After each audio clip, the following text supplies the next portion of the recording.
My name is Jared Miller. I am a Minnesota-based collaborative pianist, vocal coach, and music educator. In this video, I'm going to be talking about some basic music theory to help with music reading. To begin, let's look at this note value tree. At the top here, we have whole notes. A whole note is worth 4 beats. A whole note breaks down into 2 half notes, which are worth 2 beats each. Half notes break down into 2 quarter notes, which are worth 1 beat each.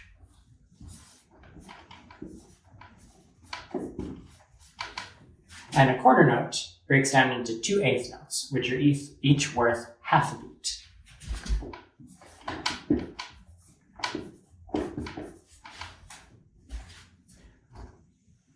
It's important to know the value of the notes so that you can figure out how long or short you need to sing or play your notes when you're working on a piece of music. Each note value has a corresponding rest that goes with it. That is, a rest is something that tells you how long you're supposed to hold silence in music. So a whole note rest looks like this. I always think of it as like a hole in the ground. A half note rest looks very similar, but it looks like a little top hat. Think half note, hat. A quarter note rest is this fun little squiggle that everybody draws a little differently, but it kind of looks like a zigzag. And then an eighth note rest looks like a fancy 7. This is the basic note value tree. Again, a whole note is worth 4 beats. Whole note rest is worth 4 beats of silence. A half note is worth 2 beats. Half note rest is 2 beats of silence. A quarter note is worth 1 beat. Quarter note rest, 1 beat of silence. Eighth notes are worth half a beat. Eighth note rest, half a beat of silence. Now let's quickly look at time signatures. Time signatures are these 2 large numbers that you will find at the beginning of your lines of music. The top number tells you how many beats are in each measure of music, and the bottom number tells you which note gets the beat. So in 4/4 time, there are 4 beats in a measure, and the quarter note gets the beat. So if we think back to that note tree that we did, a whole note is worth 4 beats, so there would be 1 whole note in a measure of 4/4.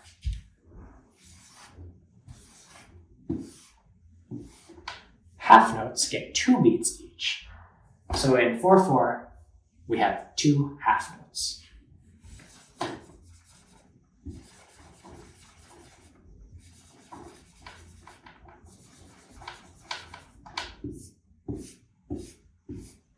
Quarter notes are worth 1 beat each. So there are 4 beats in a measure, 4 quarter notes. Quarter note gets the beat. 4 quarter notes in a measure of 4/4.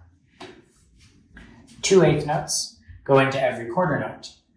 And so in 4/4 time, there are 8 eighth notes in 4/4 time. Again, top number tells you how many beats are in the measure. 1, 2, 3, 4. 1, 2, 3, 4. 1, 2, 3, 4. 1, 2, 3, 4. And that's time signatures. Let's look at the musical alphabet. You've probably heard these sayings before. F-A-C-E spells face on the space. That is a handy device to help you remember the names of the notes that go on the spaces. For the lines, we have every good boy does fine. Every good boy does fine. Those are the names of the notes that go on the lines. So if we look at the scale that I wrote, we have C, D, E, F, G, A, B, C. The musical alphabet goes from A to G and then just repeats on an infinite cycle. It's important to know note names so that when you're learning your music, whether you're learning a piece for choir or band or for your piano lessons, you can look at the notes on the musical staff and be able to tell the name of the note. So you know how high, how low you need to sing, play, etc. Again, the musical alphabet goes from A to G, A, B, C, D, E, F, G, and it can go up infinitely and down infinitely. Now let's talk about key signatures. This little symbol here is called a sharp sign. This is a flat. Sharps and flats tell you if you need to raise a note slightly higher or lower a note one step lower. What a key signature does is tell you that every note that lands on these keys, or these lines or spaces, is going to be either raised or lowered in your piece of music. It might seem confusing or difficult to memorize all of the different key signatures, but there are a couple tricks that you can use to help make it easy as you're learning to recognize the key signatures. There are three main key signatures that you have to remember. C major is going to be no sharps or no flats. It will look just blank like this. One sharp is G major. One flat is F major. These ones you just have to memorize. But the handy trick to figure out a key signature if there are more than one sharp or flat is as follows. For key signatures with sharps in them, what you do is go to the last sharp in the key signature and go up a half step. So here we have F, A, C, C sharp, a half step up from C sharp is D. So our key is D. Let's do one more.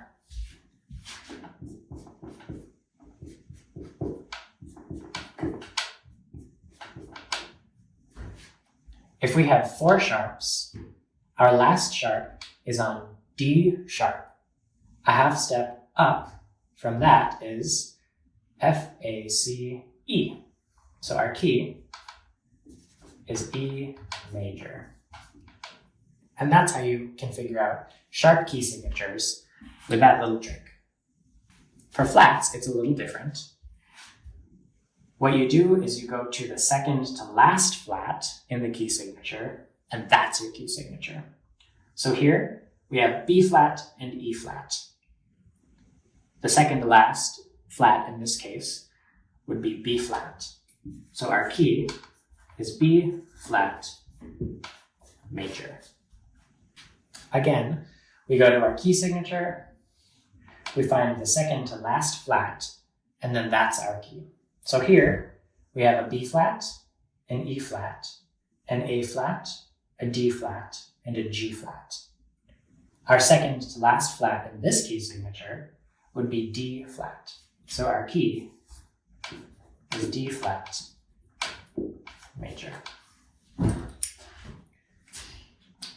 To recap, the trick to finding key signatures if there are sharps in the key signature is to go to your last sharp and go up a half step. C sharp, our key is D major. D sharp is our last key here, half step up from D sharp, E. Our key is E major. One flat, F major. For flats, the trick is go to the second to last flat in the key signature, and that's your key signature. So for two flats, our second to last flat is B flat, so B flat is our key signature. Here, we have a B flat, E flat, A flat, D flat, G flat. Our second to last flat in this key signature is D flat. So we are in the key of D flat major. You might be wondering, why is all of this important to know? I think that music literacy is just another tool that can help you to continue to enjoy learning and making music. If you are able to look at a sheet of music that you're given in school or a rehearsal or church or whatever, and you can tell what notes are on the page, it will make it easier and quicker for you to get to the singing, to get to the music making. If you are someone who loves making music, who loves performing, and hope to pursue it in the future, learning to read music early on is going to be very helpful in making sure that you are set up for success in whatever path you choose to take, whether that be as a professional, studying in college, whatever. Another reason that knowing your note names and key signatures can be extremely helpful is if you are somebody who likes auditioning for and performing in musical theater shows, you oftentimes have to find sheet music for yourself to bring and give to a pianist to play for you at your audition. If we learn by ear, it's easy to learn from listening to a recording and then just Google whatever song you're singing and print out or buy the first thing that shows up. But nowadays, it's very easy to find a song written in every key possible to suit whatever voice range you have. It's important to be able to identify what key your piece is in so that when you're searching for music to give to your accompanist, you can make sure that they are playing in the same key that you have been learning and singing with along at home. Making sure that you give the right sheet music to your pianist will allow them to help you as much as possible.